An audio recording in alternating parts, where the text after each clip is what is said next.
Hey everyone, welcome back. In this video, I'll show you how to fix the booking.com app not opening. First, check your internet connection and try switching between Wi-Fi and mobile data. Next, go ahead and swipe up from the bottom of your screen. Look for the booking.com app and then swipe it away, completely closing it. Wait for a few hours and reopen it.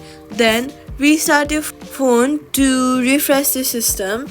Then head over to your App Store or your Play Store, search for booking.com and make sure that the app is updated to the latest version.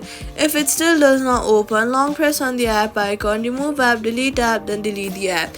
Then open your App Store, search for booking.com and download it again. That's how you fix the booking.com app not opening. Subscribe.